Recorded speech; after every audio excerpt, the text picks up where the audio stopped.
தமிழகத்தில் தீபாவளி பரிசு தொகை 5000 பொங்கல் அன்னைக்கு கொடுக்குறாங்களா, தீபாவளி அன்னைக்கு கொடுக்குறாங்களா, இப்படி எல்லோருமே ஒரு குழப்பத்தில் இருக்கோம். ஸோ உங்களுக்கான ஒரு வீடியோ பதிவு இதில் உங்களுடைய கிளாரிட்டி இதில் இருக்கும் அப்படின்ட்டு நான் நம்புகிறேன். ஹை ஃப்ரெண்ட்ஸ், எல்லோருக்கும் வணக்கம். இந்த வீடியோவில் நம்ம எதை பற்றி பார்க்க போகிறோம் அப்படின்னா, தீபாவளிக்கு தரக்கூடிய தமிழக அரசு தீபாவளிக்கு தரக்கூடிய 5000 ரூபாய் பற்றி தான் பார்க்க போகிறோம். அதாவது பார்த்தீங்க அப்படின்னா, இந்த 5000 ரூபாய் எங்கே கிடைக்க போகுது, இதற்கான நோட்டு டோக்கன் எங்கே கொடுக்க போகிறாங்க, ரேஷன் கடைகளில் வழங்குறாங்களா, இதை நீங்கள் ரொக்கமாக வாங்கிக்கலாமா, இல்லை உங்கள் பேங்க் அக்கௌண்ட்டில் இந்த பணம் விழுமா, ரேஷன் அட்டைதாரர்கள் எந்த அட்டைதாரர்களுக்கு வழங்க போகிறாங்க, குறிப்பாக பார்த்தீங்கன்னா இது பொங்கலுக்கு கொடுக்கக்கூடிய தீபாவளி பரிசு கிடைக்குமா, தீபாவளிக்கு பார்த்தீங்கன்னா பொங்கலுக்கு கொடுக்க வேண்டிய அனைத்து பொருட்களும் ப்ளஸ் 5000 ரூபாயும் கிடைக்க போகுது அப்படின்னு சொல்கிறாங்களே, இதோடைய உண்மைதான் என்ன? எல்லோருமே எல்லா விதமாக சொல்லிகிட்டே இருக்காங்க, ஆனால் உண்மையான தகவலை நீங்கள் சொல்லுங்கள் அப்படின்ட்டு நிறைய பேர் கேட்டிருக்கீங்க. ஸோ உங்களுக்காகவே அனலிசிஸ் பண்ணிவிட்டு ஒரு நியூஸ் பேப்பர் கட்டிங்கோடு தான் இந்த வீடியோ பதிவை நான் சொல்கிறேன். பொங்கலுக்கு பார்த்திங்கன்னா வழக்கமாக பரிசு பொருட்கள் வழங்கப்படுவது வழக்கம். பொங்கலுக்கு அரிசி, வெல்லம், மளிகை பொருட்கள் எல்லாமே வழங்கிட்டு வந்தாங்க. அது மட்டுமே இல்லாமல் காசும் வழங்கினாங்க, வேட்டி சேலையும் வழங்கினாங்க. ஆனால் தீபாவளிக்கு பார்த்திங்கன்னா இதற்கு வரக்கூடிய தேர்தலை ஒட்டி தீபாவளிக்கு முக்கியமாக பொருட்கள் அனைத்தும் வழங்குறாங்க. ப்ளஸ் உங்களுக்கு 5000 ரூபாய் உங்கள் அக்கௌண்ட்டில் வரவு வைக்கப்படும். இது நிச்சயம்.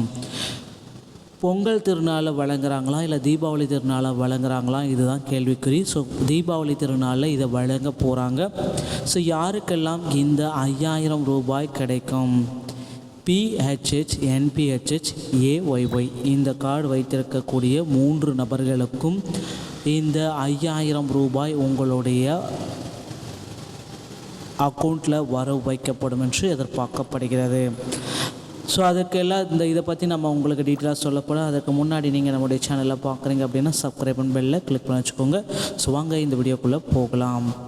எல்லாருக்குமே பார்த்திங்கன்னா தமிழக அரசு வரக்கூடிய தேர்தலை ஒட்டி 3000 ரூபாய் வழங்க இருந்தாங்க, ஏற்கனவே சொன்னாங்க. ஆனால் இதை 5000 ரூபாயாக உயர்த்தி வழங்க போகிறாங்க. அதாவது தீபாவளி பண்டிகை என்று பொங்கல் பரிசாக 5000 ரூபாய் வழங்கப்படும் அப்படின்றதையும் சொல்லியிருக்காங்க.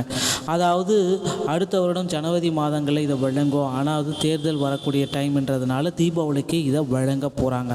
ஸோ தீபாவளிக்கு பார்த்திங்கன்னா இன்னும் ஒரு 20 தினங்கள் மற்றும் 30 தினங்கள், ஒரு மாதம் இடைவெளியில் இதற்குண்டான பணிகள் எல்லாமே விரைந்து கொண்டு செயல்பட்டிருக்கு. ஸோ தமிழக அரசு பார்த்திங்கன்னா மகளிருக்கு 1000 ரூபாய் உதவித்தொகை வழங்குவது போல் அந்த அக்கௌண்ட்லேயும் பார்த்திங்கன்னா 5000 ரூபாய் வழங்கப்படும் அப்படின்றதையும் ஒரு அறிவிப்பாக போட்டிருக்காங்க. ஸோ மகளிர் தொகை வழங்கக்கூடிய அனைத்து கார்டுகளுக்குமே 5000 ரூபாய் உங்களுடைய அக்கௌண்ட்டில் வழங்கப்படும். இதற்குண்டான அறிவிப்பு விரைவில் வெளியாகும். இதற்கு பார்த்திங்கன்னா சில கண்டிஷன்ஸ் எல்லாமே வச்சுருக்காங்க. அதுக்குண்டான அறிவிப்பையும் விரைவில் வெளியிட போகிறாங்க. ஸோ 5000 ரூபாய் பரிசு தொகை, தீபாவளி பரிசு தொகை விரைவில் உங்கள் அக்கௌண்ட்டில் நீங்கள் பெற்றுக்கொள்ளலாம். மேலும் இதை பற்றிய வீடியோக்களை நீங்கள் தெரிஞ்சுக்கொள்ள நம்முடைய சேனலை சப்ஸ்கிரைப் பண்ணிக்கோங்க. முந்தைய வீடியோக்களை சில முக்கியமான தகவலை நான் சொல்லியிருக்கேன், நீங்கள் அதையும் சென்று பார்த்துக்கலாம். நன்றி, வணக்கம். மீண்டும் ஒரு நல்ல தகவலோடு நான் உங்களை சந்திக்கிறேன். நன்றி.